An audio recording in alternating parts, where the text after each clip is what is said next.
I'm Helen Jacquard. I'm the project manager for the Veterans for Peace Golden Rule sailboat and project.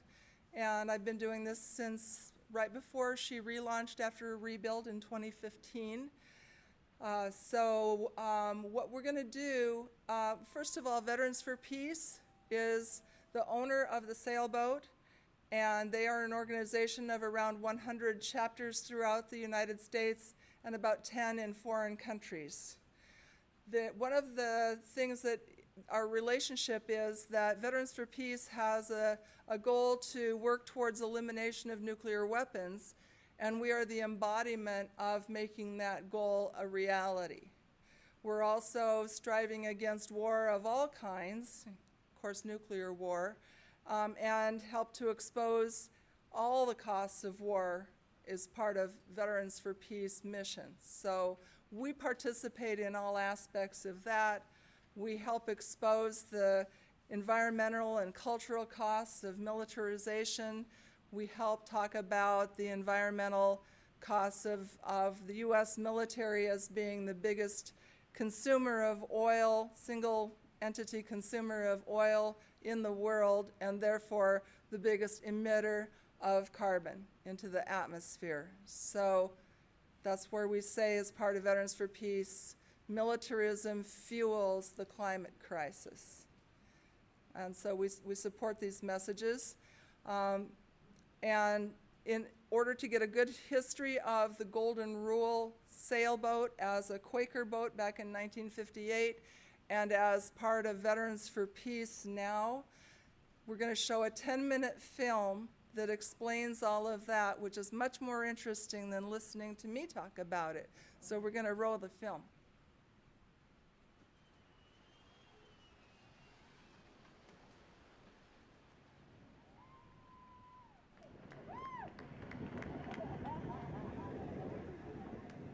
This is a very small vessel with a big mission. You know, we have to use the Golden Rule while we're here to show our resistance to militarism. One of the 5 principles, founding principles of Veterans for Peace, is to end the arms race and ultimately seek the elimination of nuclear weapons. This boat is an icon for that because it represents a different way of thinking about how to do protest. Just like that. Okay, you can go ahead and wrap it. Really, it's a dream come true for me. It's a dream come true to be able to be a part of this movement that began before I was born. August 6th, 1945, the first atomic bomb ever to be used against people was dropped on Hiroshima. And August 9th, again on Nagasaki, a different kind of bomb was dropped. At the time, Albert Bigelow was in the Navy. He was a 30-year Navy captain. He was in Pearl Harbor at the time that these bombs were dropped.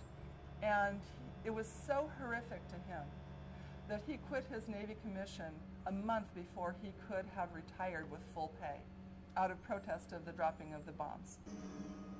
His family, a Quaker family, later hosted the Hiroshima Maidens, who came over to New York for plastic surgery, reconstructive surgery, so that they would be in less pain and could lead a more normal life. The United States continued to develop newer, bigger, better bombs, and there were a whole series of atomic bomb tests in the Marshall Islands. They were producing elements that don't exist in nature. One of those elements is strontium-90. It acts very much like calcium, and it was blowing all over the planet. And because it acts like calcium, it was getting into our babies' teeth and bones as they were growing.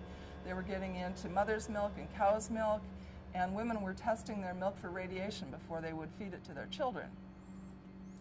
So because of all of this and the major concern about radiation poisoning in our atmosphere, a group of Quakers decided that they wanted to do something about it. And they started the way you would normally start to try to change something. They wrote letters to the editor. They wrote op-ed pieces. They demonstrated in the streets. They wrote to the president. They tried to call their members of Congress.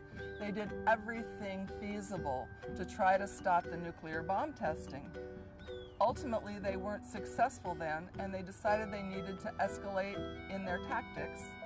So they decided to get a boat and sail it into the testing zone and just put their lives in the way of the nuclear bomb tests. So Albert Bigelow bought the Golden Rule and sailed it out of San Pedro near Los Angeles.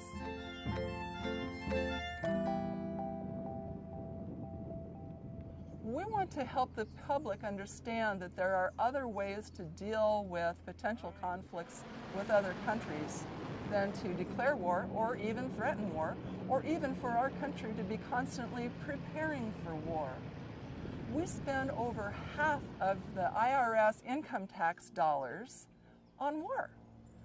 What's happening is that all the nuclear powers are developing their nuclear weapons, and the U.S. has recently committed itself to $1 trillion over the next 30 years to modernize and actually create some new nuclear weapons that are smaller, more tactical, more usable, to make the possibility of a nuclear war even more thinkable is what's happening right now.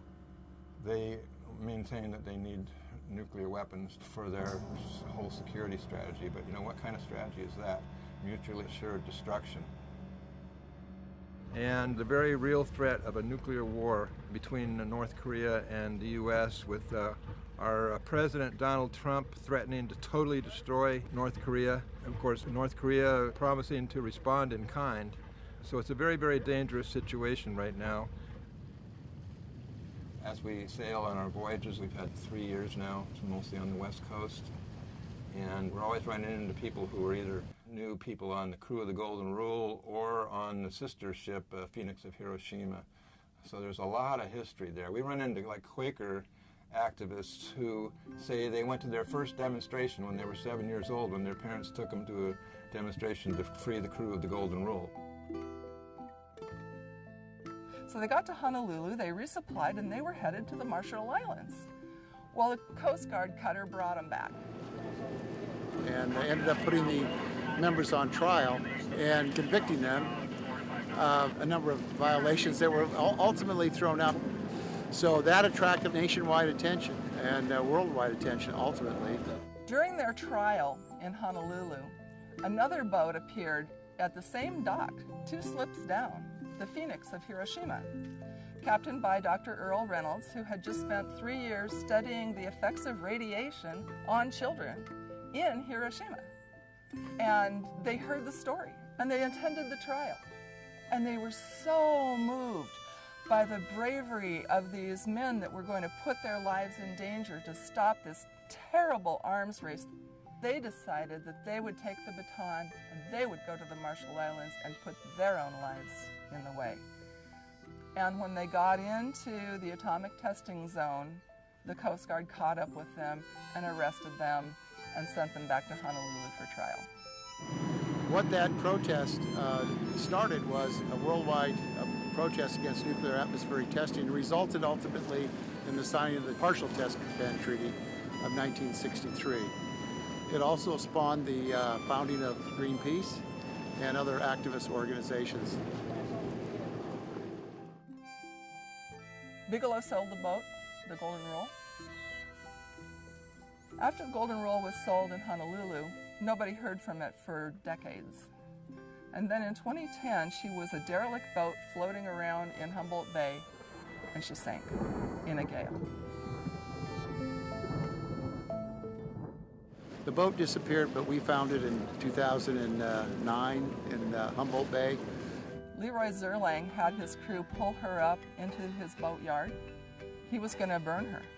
So she faced a watery grave, then she faced a fiery grave, and then Humboldt Bay Veterans for Peace and Quakers showed up and they said, "Leroy, we think we want to restore this boat. Could you give us a year in your boatyard? And we want to rebuild this boat." They relaunched it June 15th, 2015. Then we took off July 20th. We stopped in 10 different ports of call. Our second seasonal voyage, 2016, we went all over the waters of Oregon, Washington, and British Columbia, where we were able to give 23 educational presentations. We've been specifically sailing in support of the United Nations Treaty on the Prohibition of Nuclear Weapons, which just passed last month or so, 122 to 1 in the United Nations General Assembly. So it's a very exciting development. If you love this planet, you will sign this treaty. Nuclear weapon has always been immoral. Now they are also illegal.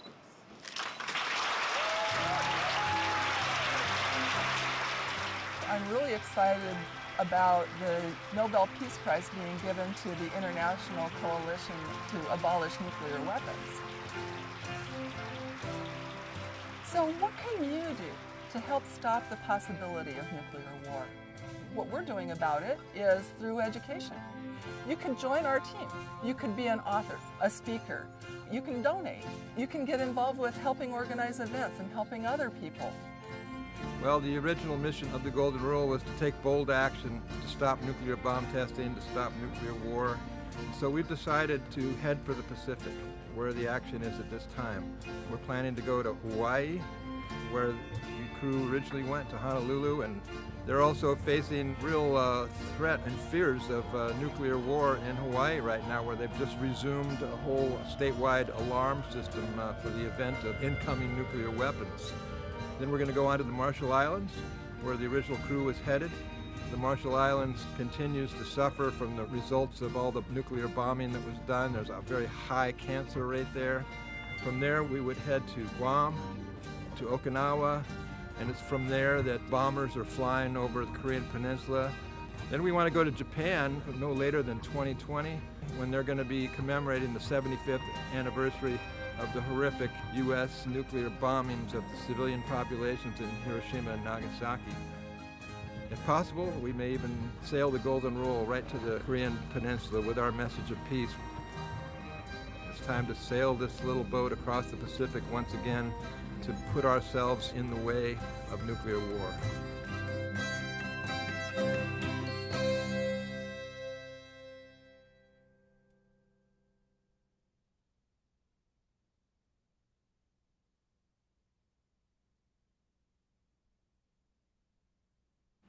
Oh, there's a 25-minute version of it on our website, VFP, like Veterans for Peace, VFPGoldenRule.org. There's a link to both the 10-minute and the 25-minute version. The 25-minute is really powerful because the veterans that you saw aboard the Golden Rule that day, October 2017, gave testimony to the videographer. And so it's really emotionally powerful to see why the veterans are involved in this project today. Veterans for Peace has really been supporting us along the way, all 8 years on the West Coast, and 5 years on the West Coast and 2 years in the Hawaiian Islands, and then this year-long trip around what we're calling the Great Lakes. So this was filmed in 2017 before we did take the Golden Rule to Hawaii, hoping to get to the Marshall Islands, Guam, Okinawa, and Japan for the 75th anniversary of the dropping of the bombs.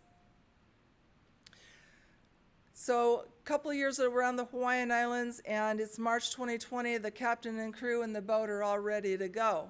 Well, what was going on in March in 2020? Yeah, COVID. So we were stopped by COVID. We brought the Golden Rule back to California and thought about what to do next. And the people that rebuilt the Golden Rule, that took 5 years to do the rebuild, had this vision of sailing throughout all of the waters of the United States. Every place you could get to, that's where they wanted the Golden Rule to go. Well, you know, we'd already done everything else, so we put her on a truck and took her to Minneapolis, down the center of the country, through the Gulf of Mexico, around the tip of Florida. We visited Cuba, which Jerry will tell you about in a few minutes, up the East Coast as far as Bath, Maine, because that's where they make the big nuclear-armed ships, and then back to New York City, up the Hudson River, the Erie Canal, Oswego Canal, around Lake Ontario, Lake Erie, and then we're about to enter Lake Huron, and then we'll sail around Lake Michigan before we finish up in Chicago with our events, and then we go back up to Racine to take her apart, put her on a truck, and take her back to California. So this is a 1-year-long trip, and we're visiting around 100 cities and 11,000 miles. So it's a huge commitment. And in those 100 cities, we've usually got a primary organizer, but that organizer has another 10 people that are working right together on press and events and things like that, so that, you know, in total we have well over 1,000 people that have been supporting us along the way. And, you know, the majority of stops, we have a Veterans for Peace chapter right there helping out, and we're very grateful to have the chapter support that we do, both as far as helping organize stops and events, as well as financially. So thank you, all of you, and we continue to receive Quaker support wherever we go. We do our best to attend as many Saturday Quaker meetings as possible. Sunday Quaker meetings as possible. Sometimes I don't even know what day of the week it is. It's been pretty intense. So that's kind of the story. Maybe, Jerry, would you like to talk about Cuba for a few minutes before we open it up to Q&A? Sure. This is Jerry Condon. He's my husband, and he's also primary shore support. He's president of the Golden Rule Steering Committee, and he is now again on the Veterans for Peace Board of Directors. Jerry? Thank you. Yes, thank you. Yeah, I'm formerly known as the president of Veterans for Peace, currently known as Helen's husband. So I wanted to give a shout out to this gentleman here because I've seen this film, in the 25-minute film, over 100 times. I still enjoy him a lot, but I think you're the first person that I've saw laugh out loud when they had the phone dialing, you know, because I'm always amused at that too. You know, technology has changed a bit, hasn't it? But they were actually dialing that phone. So, yeah, so this has been an amazing voyage, and we've been so well received. When Helen and other people first started talking about this great loop voyage in 100 cities and 11,000 miles, I said, that's crazy. That's way over ambitious. I don't think we can pull that off, but I decided I wasn't going to stand in the way of it. I'll just to see how it went and be as helpful as I could. And well, it's been an amazing success. We've been so well received, and it's been kind of a snowball effect too, building momentum as we go. And the last dozen cities or more that we've been in had great media, good turnouts, and just wonderful events. And we're constantly being profusely thanked by people. Thank you, thank you, thank you. I mean, it's just amazing. We're still amazed at how grateful people are, and I think deeply grateful a lot of people are. And that just tells us that people are really hungry for hope right now. And the Golden Rule is a very hopeful thing. It's got this amazing story of bold resistance and real courage and bold action, and then just the fact that we can keep this going also inspires people. So yeah, people are ready for hope, and you know, people often kind of decry, well, the peace movement's not very big anymore, it's kind of shrunk, and it died when Obama got elected, or it's just the people aren't being drafted anymore, so there's not as much concern about U.S. militarism, and what we're finding is there's a peace movement is everywhere we go. It may not be huge, but it's ever present. There's a lot of dedicated activists, including Veterans for Peace, of course, but also a whole lot of other people. And in fact, in some of the organizing that's going on to receive us and organize our events has brought about new ad hoc coalitions of people who hadn't worked together for a while, or maybe never worked together, and suddenly they are together. So we have quite a network now. We're wondering, you know, what should be our role in the future in terms of activating that network and getting people more involved.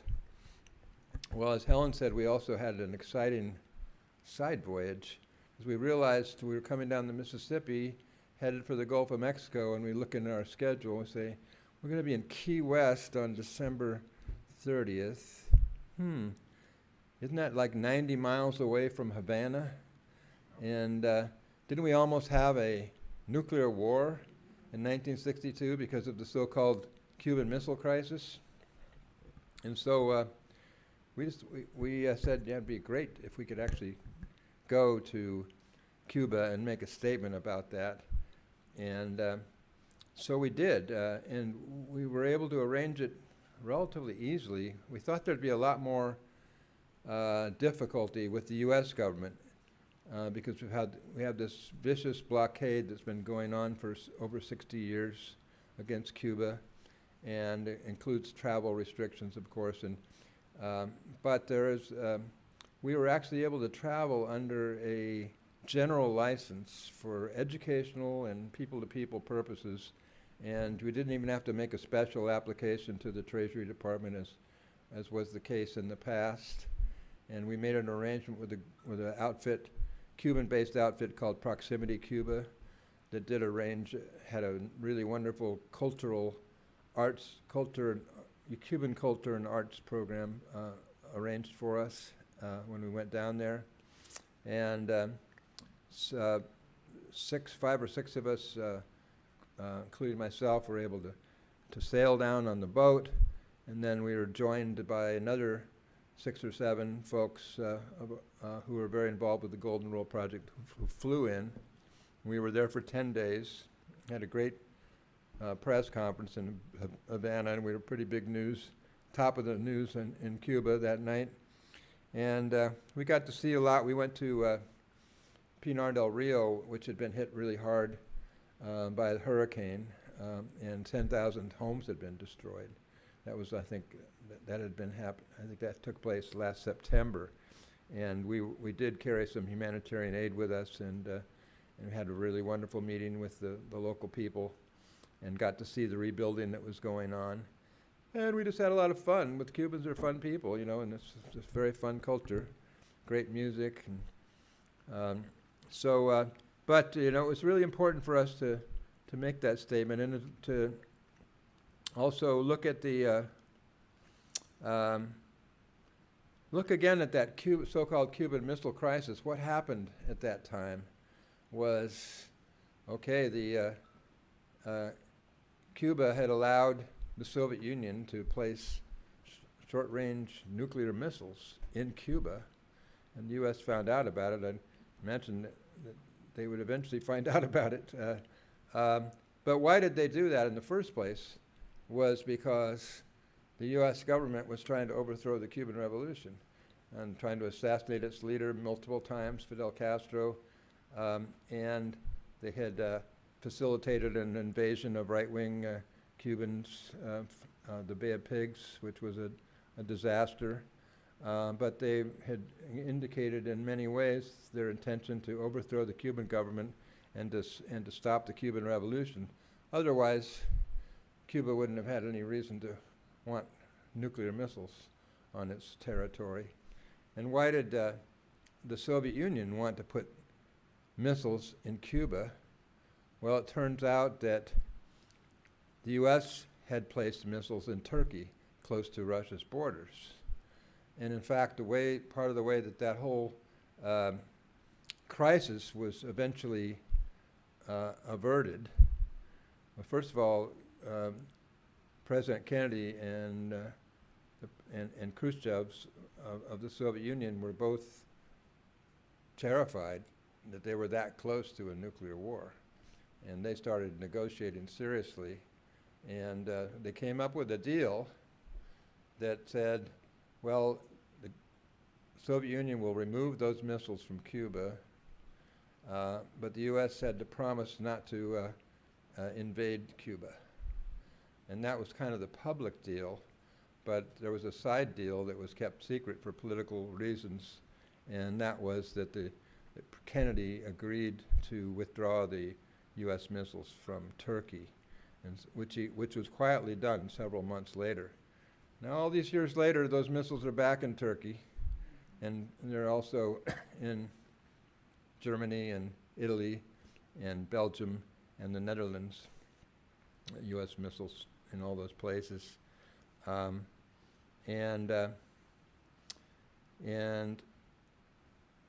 the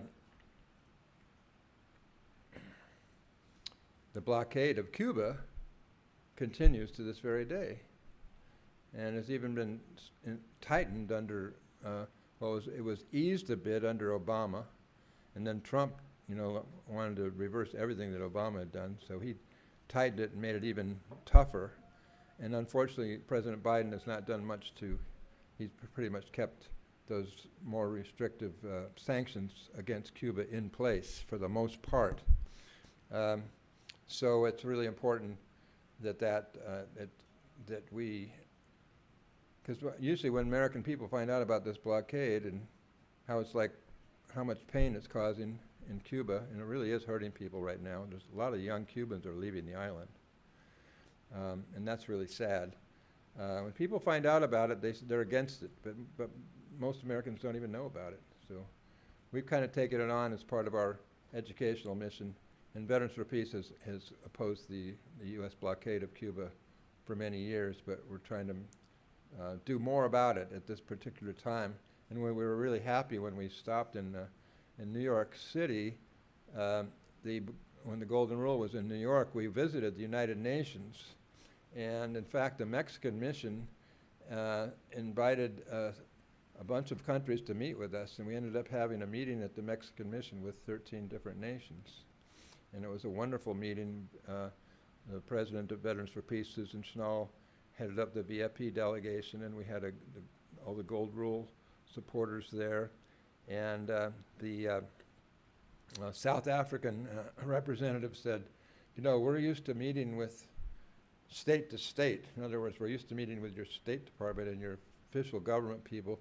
They said it's such a breath of fresh air to meet with citizen activists. And we had a really wonderful conversation for a couple hours about how to build more support internationally for the Treaty on the Prohibition of Nuclear Weapons.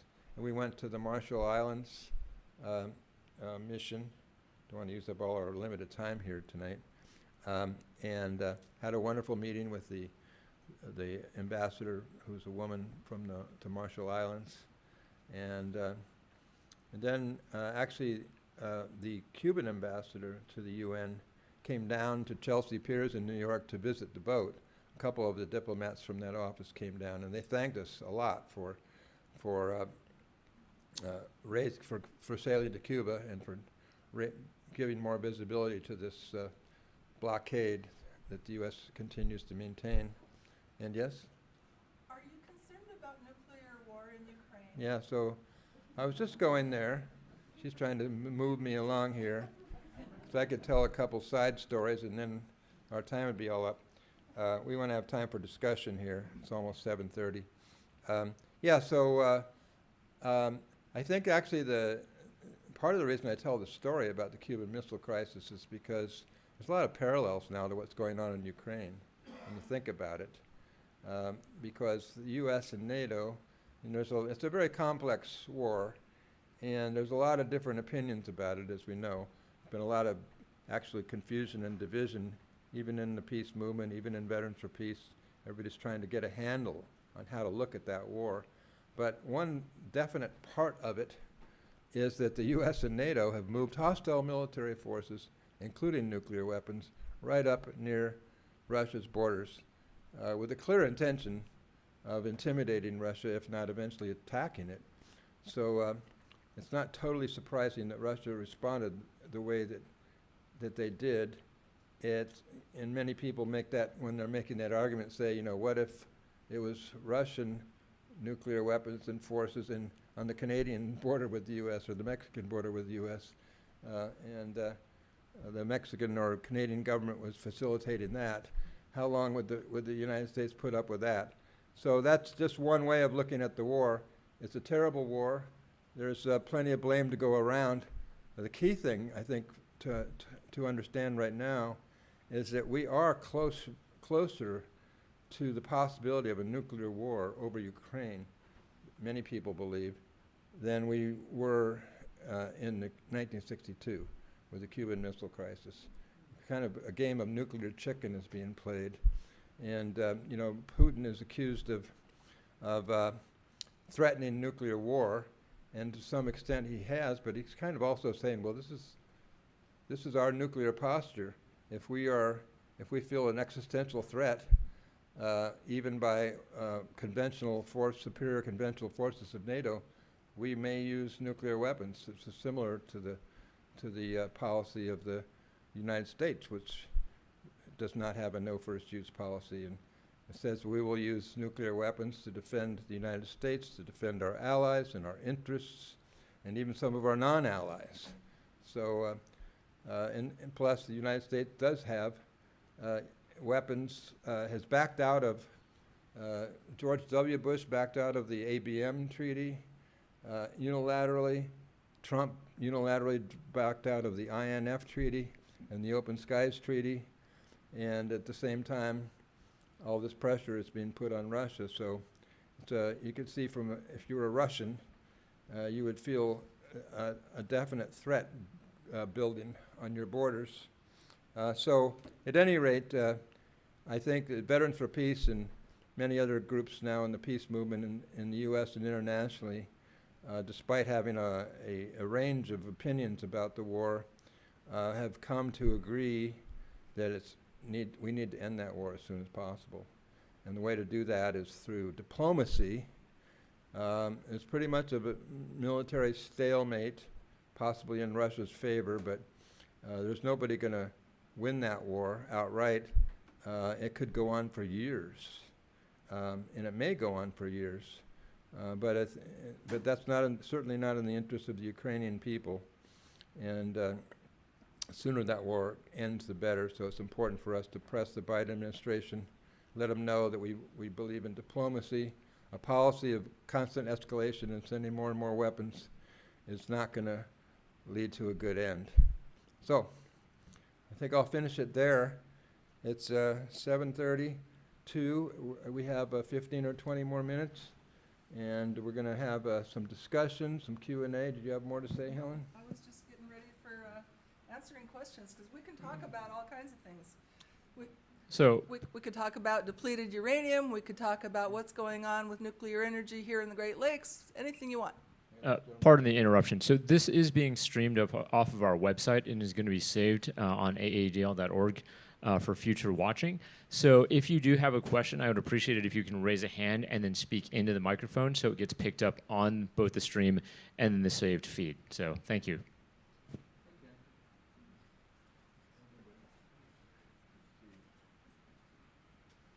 Yes. Yes, please. I was really thrilled to hear Ray McGovern's presentation to a bunch of journalists. And he was in national security for decades, and he's part of VIPS, Veteran Intelligence Professionals for Sanity. Do you have a working relationship with Ray McGovern in that group?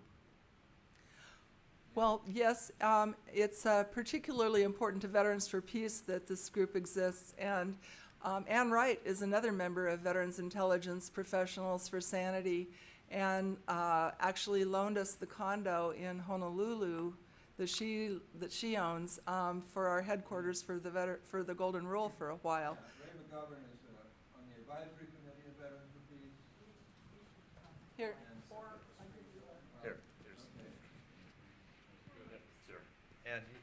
Yeah, Ray McGovern's on the advisory board of Veterans for Peace, and he's also a member of the VIP chapter in the Triangle area of North Carolina. So yes, we do. Veterans for Peace in Germany? No, Veterans for Peace in the U.S. In North Carolina is where he lives.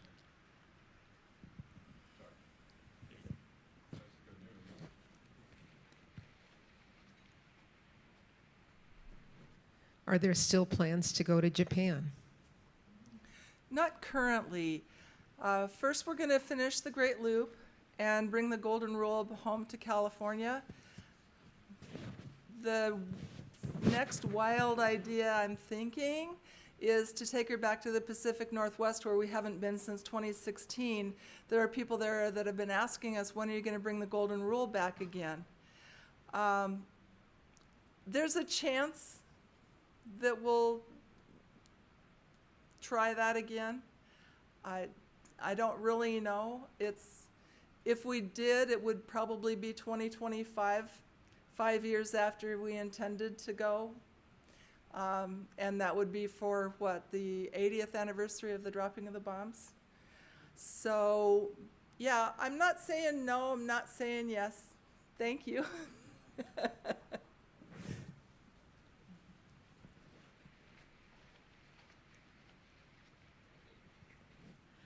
I wonder about the funding for this long trip and feeding the crew and housing the crew and so on. Are you totally dependent on contributions, or you are? Yes, so Veterans for Peace chapters and other organizations donate usually when they know that we're coming to their town and they'd like to make sure we can get there. But also, our whole model for this past 8 years of sailing has been at events like this, we pass the hat. Now, not usually could we do that in a public library, so I'm not sure what the rules are. What? So, how else can people donate, he said. I donated at the website. Hello.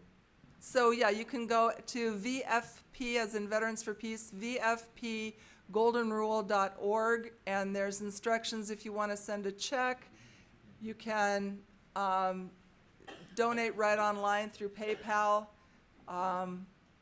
or however else you can think of. You can give me a call with credit card information. But just to answer your question a little bit further, there's no foundation, there's no government. No government, of course, no deep pockets, and it is all contributions, usually modest contributions made by individuals that's kept us going.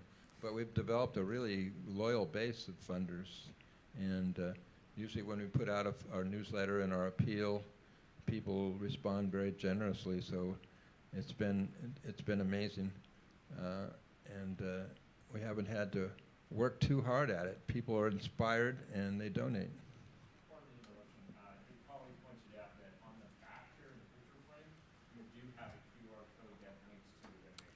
Oh, cool. Excellent. QR code. Okay. QR codes.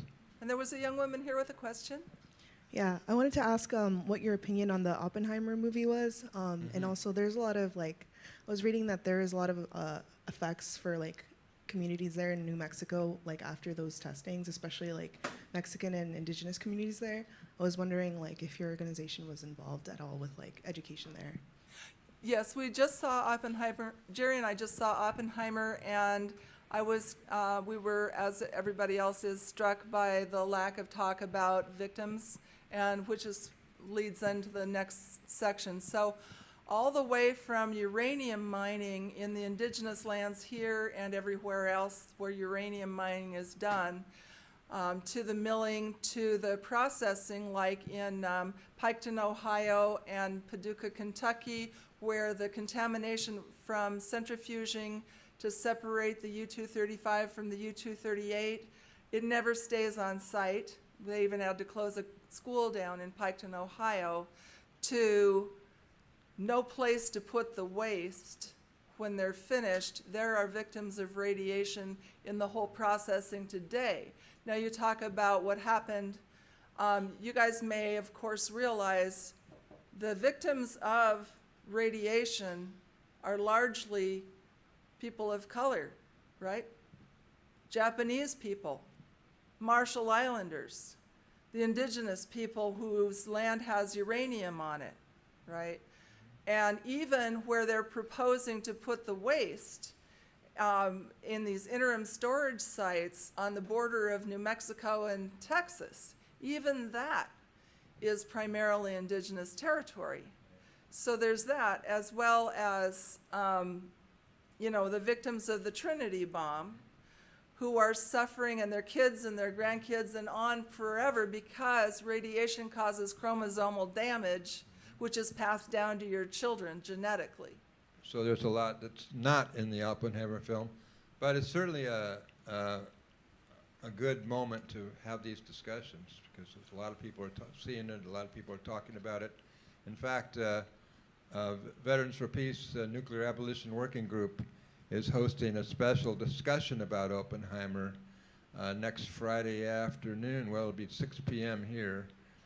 Are we still on East Coast time? I think we are. Yeah, so next Friday at 6 p.m., Peter Kuznick, who's a well-known historian and nuclear expert, is going to be leading that discussion with his own impressions of the film. But then it's going to be a free-for-all. Anybody who has anything to say about it or about how they felt about it or whatever. So if you're interested in participating in that or getting a copy of it, because we will record it, you can contact us at Oh, well, VFP Golden Rule Project at gmail.com. And those of you in Veterans for Peace in particular may be interested in the Veterans for Peace Nuclear Abolition Working Group. We typically meet twice a month. Often, once a month, we have a guest speaker to talk about any aspect of the uranium cycle you'd like to talk about. And we also put together our own nuclear posture review, which the Golden Rule crew and friends delivered to every single congressional office when we were in Washington. Right, every member of the House and Senate received one. And that's it's an available on important the document. VFP website. Right. Yes, you can get it on the Golden Rule and on the VFP website.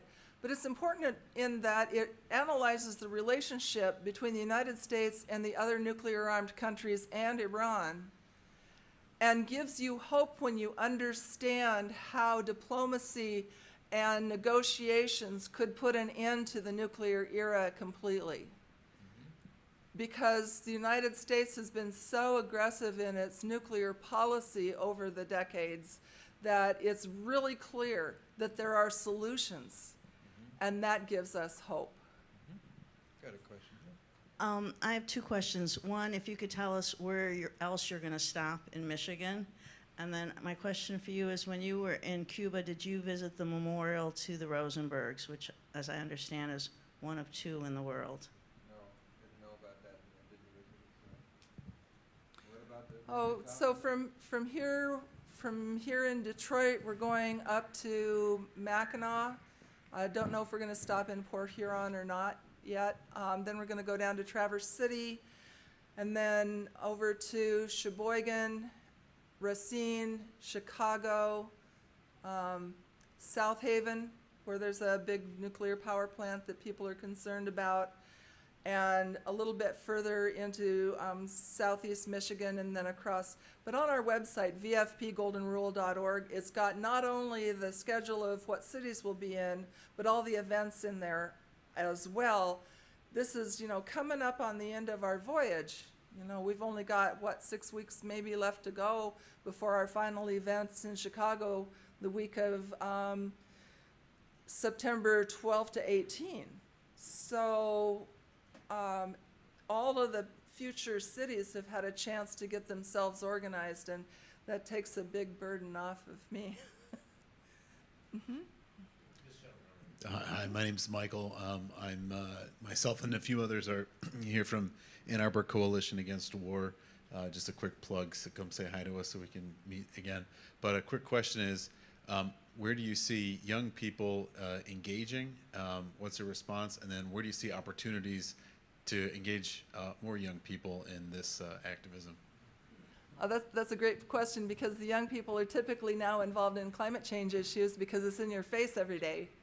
And so I think that we need to bring ourselves into their arena and say there's another existential threat there that you can work on. So for them, it's a matter of getting educated, bringing the discussion into you with your friends and your neighbors, and maybe getting organized. There are young groups working against nuclear weapons as part of ICAN, the International Campaign to Abolish Nuclear Weapons.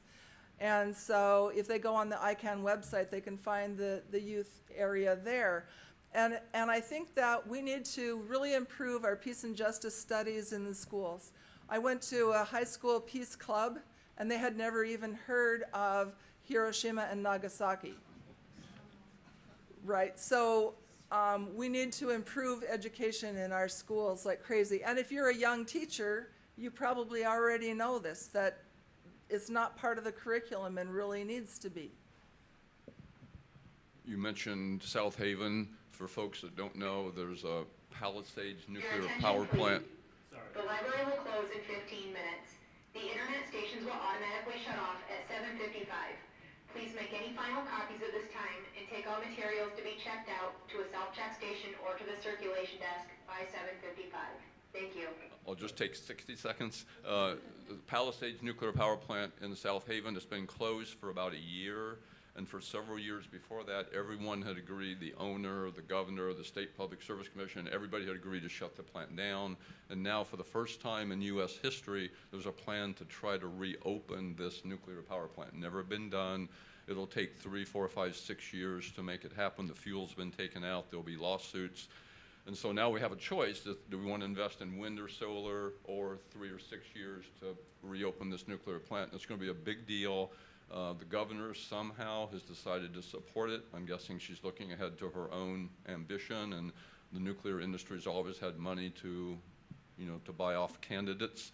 And the state legislature in the recent state budget put a $150 million blank check, giving it to the owner of the company to, quote, tide them over until they can get billions of dollars from the federal government. So I'm glad you're going there, and if people here care about that, I did have a few copies of an article back on the table that I wrote about a month ago to try to get some more public attention to this. Thank you.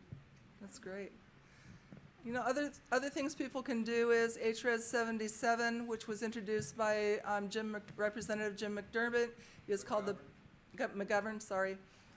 Is called the Back from the Brink measure. So the organization Back from the Brink is working on ratifying the United Nations Treaty on the Prohibition of Nuclear Weapons, taking the President's sole authority to launch a nuclear strike away, declaring a no first use policy, and backing that up by taking the warheads off of the ICBM missiles, which are a first strike weapon, and getting rid of the $2 trillion nuclear modernization program.